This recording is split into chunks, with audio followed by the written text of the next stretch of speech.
اب بار بار جنرل فیض حمید صاحب کا نام لے رہے ہیں کہ ادھر بھی وہ تھے ادھر بھی وہ تھے، لیکن اب تو جب سے وہ آئی ایس پی آر کی پریس ریلیز آئی کہ multiple violations of military act in post retirement era they are established, تو یہ کہاں تک پہنچا ہے process field general court martial والا؟ دیکھیں پراجا صاحب پروسیجر تو ان کو پتا، خود وہ مجھے تو نہیں پتا procedure, but procedure takes time. صرف کورٹ مارشل ہی نہیں ہوگا، سزا بھی ہوگی نمبر 1. اور جب ان کو سزا ہوگی تو آپ سمجھتے ہیں کہ عمران خان صاحب بچ جائیں گے؟ آپ کو کیوں یقین ہے کہ سزا ہوگی ان کو؟ مجھے اتنا یقین ہے کہ جتنا آپ راجا صاحب ہیں. میں تو بڑا کلیئر ہوں اپنی زندگی کے اندر. جب 2 سال پہلے لوگ سوچ بھی نہیں سکتے تھے، تصور بھی نہیں کر سکتے تھے فیض صاحب کی بات کا کہ وہ جیل جائیں گے، میں آپ کو کہتا تھا، میں ٹی وی پہ اور میں نے تو D G I S I ہوتے ہوئے وردی کے اندر ان کو ٹیک آن کیا ہے. تو آپ سمجھتے کہ ادارہ، میں ادارے سے بڑا تھا؟ نہیں، میرا قیمہ کر دیتے اگر میں غلط ہوتا، کیونکہ میں ٹھیک تھا. تو فوج ٹھیک کو ٹھیک ہی کہتی ہے اور غلط کو غلط کہتی ہے. اگر میں غلط ہوتا تو میرا قیمہ نکال دیتا. تو اب آپ کو سزا ہوتی نظر آ رہی ہے، وہ کیوں نظر ہوتی جا رہی ہے؟ ابھی تو پروسیس جاری ہے نا. سر دیکھیں، میں تو اپنی انالیسز یا پریڈکشن یا آپ کو پہلے دے دیتا ہوں. جو باتیں میں نے آپ سے 2 مہینے پہلے کہی ہیں وہ بھی میں آپ کو آج بھی اس جگہ پہ کھڑا ہوں. جو یہ جو امینڈمنٹس کی بات ہو رہی ہے، میں اپنی جگہ پہ کھڑا ہوں، میں اپنی جگہ سے نہیں ہلا. نہیں، میں فی الحال جنرل فیض حمید صاحب کے حوالے سے آپ کو یقین ہے کہ ان کو سزا ہوگی؟ سر کیوں نہیں ہوگی؟ دیکھیں سر، شہیدوں کا خون ہے، ملک کے ساتھ غداری ہے، اپنے ادارے کا غداری ہے، اپنی جمہوریت کا غداری ہے. سخت ورڈ نہیں آپ میں تو بڑے سر، اس کو آپ غدار بغاوت کر لیں، اور کیا کہہ سکتا ہوں میں اس کو، یہ محبت تو نہیں کہہ سکتا. آپ لنک کیوں کر رہے ہیں بانی خان صاحب کے ساتھ کہ جی اگر ان کو ہوگی اور ان کو بھی ہوگی؟ اگر ظاہری بات ہے دونوں ساتھ تھے نا، گٹھ جوڑ تھا، ہینڈ ان گلوز تھے. اس میں تو جنرل فیض صاحب D G I S I تھے، وہ اتنے بڑے مانسٹر کیوں بن گئے؟ کیونکہ چیف ایگزیکٹو آپ کے ساتھ نتھی ہو گیا تھا. ورنہ کو اگر چیف ایگزیکٹو نتھی نہ ہو تو کوئی اتنا بڑا مانسٹر نہیں بن جاتا. ٹھیک ہے، تو کیونکہ وہ ایکسٹرا طاقتور اس لیے تھا کیونکہ چیف ایگزیکٹو ساتھ تھا. ٹھیک ہے، تو کلیئرٹی رکھنی چاہیے، سچ کو سچ بولیں. دیکھیں نا، جب میں نکالا گیا، میں تو آج بھی پوچھتا ہوں لوگوں سے کہ ابھی گوھر صاحب کو کہا تم بزدل ہو تو میں نکال دیں گے.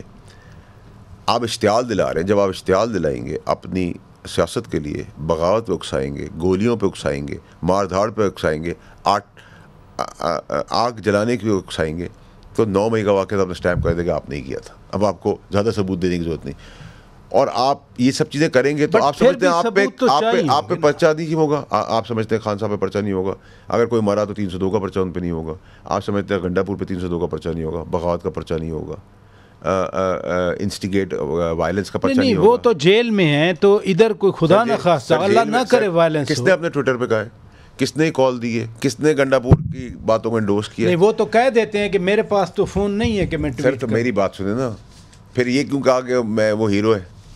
اسے بالکل صحیح کہا، اس کا کھڑے کیوں گنڈا پور کہا؟ گنڈا پور تو ایک پیادہ ہے، گنڈا پور کی اپنی کیا حیثیت ہے؟ گنڈا پور پیادہ اس لیے کہ گنڈا پور سی ایم ہے. اگر یہ کام نہیں کرے گا تو سی ایم نہیں رہے گا، سی ایم نہیں رہے گا تو مال نہیں بنا سکے گا. آج آپ کسی اور کا نام لے لیں، عبدالغفور کا نام لے لیں کہ وہ سی ایم بنے گا، وہ اس سے زیادہ آگ برسائے گا. یا لائن میں لگے ہوئے اپنی مفاد کے لیے، پاکستان کے مفاد کے لیے نہیں، چاہے وہ یہ پولیٹیکل پارٹی ہو، چاہے یہ پولیٹیکل پارٹی ہو، چاہے یہ پولیٹیکل پارٹی ہو. آپ نے پاکستان کے مفاد کی بات کی. ڈاکٹر عارف علوی صاحب صدر پاکستان رہے ہیں، آپ کے سابق کولیگ بھی ہیں، ایک ہی پارٹی میں آپ تھے، وہ بھی کراچی سے ہیں، آپ بھی کراچی سے. انہوں نے ٹویٹ کیا، انہوں نے کہا کہ مہرنگ بلوچ جو ہیں وہ ہیرو ہیں ہماری، اور کہہ رہے ہیں کہ وقت آ چکا ہے کہ ظالم کے ہاتھ ٹوٹنے والے ہیں. یہ بانی پی ٹی آئی سے بھی بڑھ کے یہ بات کر رہے ہیں نا. پھر دیکھیں، سب سے پہلے عارف علوی صاحب سے آپ کو سوال یہ کرنا چاہیے، اور آپ کو کرنا چاہیے، آپ جیسے جتنے بھی اینکرز ہیں، کہ جب آپ جس کی مرون منت اللہ کے بعد جو وسیلہ آپ کا بنا پریزیڈنٹ بنانے کا، یعنی کہ عمران خان صاحب، تو آپ اقتدار میں تھے، پریزیڈنٹ کی کرسی پہ تھے، تو جو اقدامات عمران خان صاحب نے آپ کو الیکشن کے ٹائم پہ کہے تھے کرنے کو، وہ آپ نے کیوں نہیں کیے؟ اور پھر آپ نے مدت بھی پوری کی، بلکہ مدت سے زیادہ آگے جا کے پوری کی. سر جو دکھ رہا ہے وہ بک نہیں رہا، ہو جو بک رہا ہے وہ دکھ نہیں رہا. لیکن وہ ملاقاتیں تو کرواتے رہے نا، آپ کو یاد ہے ایوان صدر میں ہی ملاقات ہوئی، وہ بڑی ملاقات ہوئی. پراجا صاحب زیادہ بات کرنا انسان اللہ کو پسند نہیں ہے، لیکن وہ ملاقات کے پیچھے میں تھا. 6 گھنٹے کی میری باجوہ صاحب سے ملاقات ہوئی تھی جب آرمی چیف تھے. اچھا، 6 گھنٹے کی. ٹھیک ہے، اور 6 گھنٹے کے بعد میں نے ان سے کہا کہ آپ یہ میٹنگ کریں. بانی پی ٹی آئی خان صاحب سے؟ ہاں خان صاحب کو پتہ ہے یہ بات. اب وہ اچھا. پریزیڈنٹ ہاؤس میں تھی, میں پریزیڈنٹ نہیں تھا, جیسے مجھے منسٹر بنا دیا اس کو پریزیڈنٹ بنا دیا.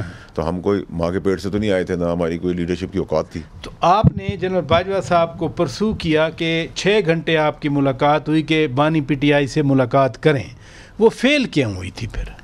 دیکھیں کیونکہ آپ فیض یاب ہونے جا رہے تھے, آپ کو ہر چیز فیض کے مطابق چلانی تھی, آپ کو فیض کا کنٹرول تھا. ہم نے تو دیکھیں جو آرمی چیف کو بھی جو بات بتانے کی تھی اس وقت بھی ہم نے بتائی ہے, فیض کے بارے میں نے تو بتائی ہے, مجھے تو اس پہ کوئی دو رائے نہیں. آپ باجوہ صاحب سے ویریفائی کر سکتے ہیں ڈیٹیل میں. کبھی اس لیے آنے گا جب کوئی بیچ میں آتا تھا. دیکھیں ایک ہی پی ٹی آئی کے اندر آدمی تھا جنرل فیض کے جو قابو میں نہیں تھا, وہ میں تھا. تکلیفیں بھی اٹھائی میں نے, ڈسکوالیفائی بھی فرمائش پہ ہوا. ٹھیک ہے, وہ ڈسکوالیفائی کرتے گئے, مجھے اللہ میں کوالیفائی کرتا رہا. ابھی بھی اللہ کی مہربانی ہے, پورے ٹل کا زور لگا, لیکن میں نہیں, یہ آپ ہی کی ریکمنڈیشن تھی کہ بانی پی ٹی آئی خان صاحب نے جا کر ان کو ایکسٹینشن کی, انڈیفینٹ تاحیات ایکسٹینشن. سر دیکھیں یہ تو غلط بات ہوگی کہ میں کہوں گا. وہ تو اس کے بعد بھی لوگوں نے, پی ڈی ایم 2 نے بھی ان کی ایکسٹینشن کی ہے. تو پھر یہ باتیں نہ کریں نا. دیکھیں نہیں, میں تو آپ کی جو بات صاحب جو بات ہے نا میری, آپ کی جنرل باجوہ صاحب سے 6 گھنٹے میں آپ نے کیا ان کو کہا کہ آپ یہ جا کے بات کریں خان صاحب سے, ریکنسلیٹری بات کروانا چاہ رہے ہیں؟ دیکھیں میں تو چاہتا ہی نہیں تھا کہ کبھی خان صاحب اس ریڈ لائن تک کبھی آئیں. اچھا. میری تو پوری سے ہمیشہ سے کوشش یہ رہی ہے, نہ میں قتل و غارت کے فیور میں کبھی رہا. اور کیا کہتے ہیں, کچھ ہونا تھا, میں نے ایک ہی آڈیو ٹیپ ابھی میر صاحب کو دی ہے. کریں نا پورا پی ٹی آئی, پورا پاکستان ہے, انویسٹیگیٹ کریں باہر, مجھے پروو کریں میں رانگ ہوں. ابھی ایک ہی ہے کہ مجھے اس دورائے تک نہ لیں کہ میں دید لحاظ شرم بھول جاؤں. اور جو آج کے اقدامات ہو رہے ہیں پی ٹی آئی کے اندر اور باہر کھانے کیا ہو رہا ہے, وہ میں سب قوم کے آگے رکھ دوں. اور میں رکھ دوں گا, میں رکھ دوں گا. سر دیکھیں مجھے دیکھیں میری بات سنیں, نہ مجھے سیاست میں, نہ مجھے فوج سے, میں آپ کا ریکارڈ کا حصہ بنا رہا ہوں. نہ میرے باپ دادا نے, نہ میں نے کوئی زمین لی ہے, نہ کوئی ٹینڈر لی ہے, نہ کوئی کانٹریکٹ کیا ہے, نہ کوئی کاروبار کیا ہے. نہ میرے خاندان میں میرے علاوہ کوئی, نہ سیاست میں, نہ کوئی سرکاری نوکری کے اندر ہے. باپ داداؤں تک کوئی نہیں ہے. ٹھیک ہے, تو میں کسی کا, میرے اوپر کسی کا بوجھ نہیں ہے, احسان نہیں ہے. سر میں اپنی سیاست کھل کے کرتا ہوں, کرتا رہوں گا. ٹھیک ہے جی, اور میں سیاست وہ کر رہا ہوں, اسی لیے اللہ تعالیٰ نے شاید مجھے اس قابل بنا دیا ہے کہ جو کام پوری گورنمنٹ فیل ہو جاتی ہے وہ میں اکیلا کر جاتا ہوں. آپ فرما رہے ہیں کہ آج بھی جو کچھ پی ٹی آئی کر رہی ہے وہ آپ قوم کے سامنے رکھ دیں گے. تو یہ جو تاثر ہے کہ یہ احتجاج کا نیا سلسلہ جو کل پنڈی میں ہے, یعنی ڈی چوک اسلام آباد میں ہے, پھر ہفتے کو لاہور میں خود بانی پی ٹی آئی نے کہا ہے, تاثر ہے کہ یہ ایس سی او کو سیبوٹیج کرنا چاہ رہے ہیں. یہ درست بات ہے؟ دیکھیں سر, میں نے تو اپنی پریس کانفرنس میں آج یہ کہا کہ اس کی ٹائمنگز بڑی امپورٹنٹ ہے. ٹائمنگز کب امپورٹنٹ ہے؟ سمٹ ہونے والا ہے, ملیشین ڈیلیگیشن آیا ہوا ہے, کرکٹ ٹیم آئی ہوئی ہے, انویسٹرز آگے آ رہے ہیں, پاکستان میں ہر چیز اچھے کی طرف چل رہی ہے. I am not giving any credit to the government, نہ گورنمنٹ بفور, گورنمنٹ ٹوڈے. میں بڑا کلیئر ہوں اپنی زندگی کا. یہ سب اس وقت بھی فوج نے اچھا کام کیا. اگر یہ ڈی جی آئی فیض حمید اور بانی پرائم منسٹر آ کر نتھی نہ ہو جاتے. آئی پی پیز کا جو کام کیا ہے فوج نے کیا ہے. آج بھی جو ری نیگوشیٹ کری فوج کر رہی ہے. اس ایس سی او میں جو کانسپیریسی کا ایلیمنٹ آ رہا ہے سر دیکھیں, تو اس کے اندر تو دیکھیں اس کی ٹائمنگ بڑی امپورٹنٹ ہے نا سر. اس ٹائمنگ کو سیبوٹاج کرنے کے لیے 2 پرابلمس ہیں. ایک سیبوٹاج کیا جا رہا ہے, اچھا کیا جا رہا ہے. دیکھیں نا اس کی ٹائمنگس کیوں ہے, ورنہ آپ اگر ملک کا سوچتے تو آپ کہتے ہیں میں ابھی نہیں کروں گا, بعد میں کر لوں گا. اچھا دوسرا یہ کہ آپ کو انلیگل احتجاج کیوں کرنا ہے, آپ کو گراؤنڈ مانگ لیں. اور دوسرا ٹریپ بھی یہ کر رہے ہیں وہ, جو گورنمنٹ کی اہلیت نہیں ہے, ایکیومن نہیں ہے ان کے پاس سمجھنے کا, کہ وہ کہتے ہیں ہم یہاں آ رہے ہیں. وہ کیا کہتے ہیں, وہ پرانا باپ دادا کو زمانے کا کٹیرا لگا دیتے ہیں. ٹھیک ہے, آئے نہ آئے, 500 آدمی آئے, 200 آدمی آئے, کنٹینر بند ہوتا ہے. میرے اور آپ جیسے لوگ تکلیف میں آتے ہیں, گپ لگاتے ہیں کہ یار دیکھو کنٹینر آ گیا, جلسہ تھا, اس کو ایلیویٹ کر دیتے ہیں, انفلیٹ کر رہے ہیں کہ گورنمنٹ یعنی ان کے ناکامی ہے, وہ کامیاب کر دیتے ہیں.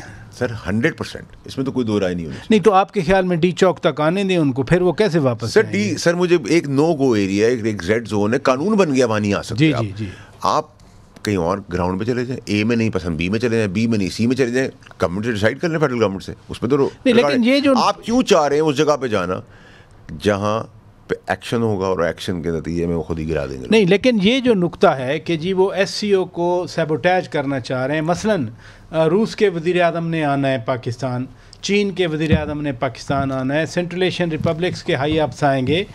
روس میں تو خود بانی پی ٹی آئی گئے تھے، بلکہ اس دن موجود تھے جس دن یوکرین پہ حملے کا اعلان کیا صدر پیوٹن نے، ان کے ساتھ تو روس کے اچھے تعلقات ہیں، وہ روسی وزیر اعظم کے آنے کو بلاک کروائیں گے کیا؟ سر دیکھیں وہ بلاک ان کو نہیں کرا رہے، وہ پاکستان کو بلاک کر رہے ہیں۔ آئی ایم ایف کو جو لیٹر لکھا وہ پاکستانیوں کی تقدیر سے کھیلا نا، میرے باپ کی تقدیر سے تو نہیں کھیلا۔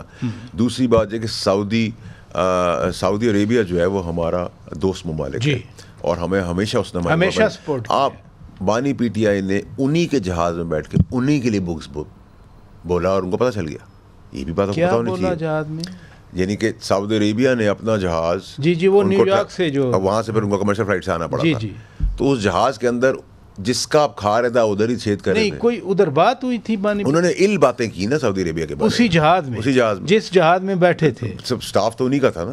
اچھا، تو یہ باتیں بھی کسی جھکی چھپی تو نہیں ہے۔ آپ یعنی جہاز واپس اس لیے نیو یارک بلایا گیا تھا کہ جہاز کے اندر بانی پی ٹی آئی سعودی عرب کے خلاف بول رہے ہیں۔ بالکل 100%، اس میں کوئی شک نہیں ہونا چاہیے آپ کو۔ آپ مجھ سے قرآن اٹھوائیں گے تو میں کروں گا، کیونکہ یہ باتیں وہ ایسی نہیں کہ میں نے سنی ہے اس نے بتا دی، یہ تو وہ باتیں جو ہماری چیئرمین سے خود بات ہو رہی تھی، ہم نے کہا آپ نے کیا کیا یہ؟ ہر آدمی برا ہے ٹل دا ٹائم وہ آپ کی نوکری نہ کر سکے، اور آپ کے وہاں کون سب سے قریب ہے جو کہ میں آگ لگا دوں گا، گولی چلا دوں گا، ٹانگ توڑ دوں گا، بم پھاڑ دوں گا، میں یہ کر دوں گا، وہ کر دوں گا۔ مجھے آپ بتائیں اس پارٹی میں آپ جیسے آپ فرما رہے ہیں کہ آپ لوگوں نے بانی پی ٹی آئی سے پوچھا کہ آپ نے سعودی عرب کے جہاز میں سعودی کے خلاف بات کیوں کی، تو انہوں نے کیا جواب دیا پھر؟ وہ میں نے تو ایسی بات کر لی تھی، مجھے کیا پتا تھا۔ تو آپ جب رسپانسبلٹی، آپ وہاں سائفر کر رہے تھے، آج آپ گوروں کے اوپر لیٹرز لکھ رہے ہیں، ان کو ان کی منتیں تلافی کر رہے ہیں، سر کہیں تو کھڑے ہوں۔ اور قوم کو بھی سوچنا چاہیے، دیکھیں ان کو نہیں کوئی پسند کرتا، پی ڈی ایم والوں کو انڈرسٹینڈیبل ہے، ٹھیک ہے، لیکن ان سے بھی پوچھیں کہ آپ ڈکٹیٹر سے کم تھوڑی ہیں۔ آپ ڈکٹیٹر، آپ گور کو بھی پرسوں ترسوں کہا، گور صاحب کو، چیئرمین صاحب اچھا آدمی، نکال دو بزدل ہے۔ بھائی بزدل نہیں ہے وہ، بزدل وہ آدمی ہے جو اپنی آگے شیلڈ بنا کے غریبوں کو لے کے چل رہا ہے۔ میں کہتا ہوں بانی پی ٹی آئی اپنے دونوں بیٹوں کو بلائیں، پاکستان کی تقدیر بدل رہے ہیں نا، اس کا حصہ بنیں، لیگیسی نہ دیں ان کو، نہ لیڈرشپ دیں، وہ حصہ تو بنائیں۔ چلیں آپ ادھر رکیے گا ناظرین، میں بریک لیتا ہوں، بریک کے بعد جب واپس آئیں گے، آج 63A کا فیصلہ آیا اور پی ٹی آئی سمجھتی ہے کہ اس سے حکومت کو فائدہ ہوگا، اور خاص طور پر آئینی ترامیم کے حوالے سے ایک بڑی تقویت ملی ہے ترامیم پاس کرنے کے حوالے سے۔ کب تک ترامیم پاس ہو جائیں گی، بڑا کروشل کویسچن ہے، اور سینیٹر فیصل واڈا صاحب شاید سب سے ہی زیادہ ریلیونٹ ہیں ان سوالات کے جواب کے لیے۔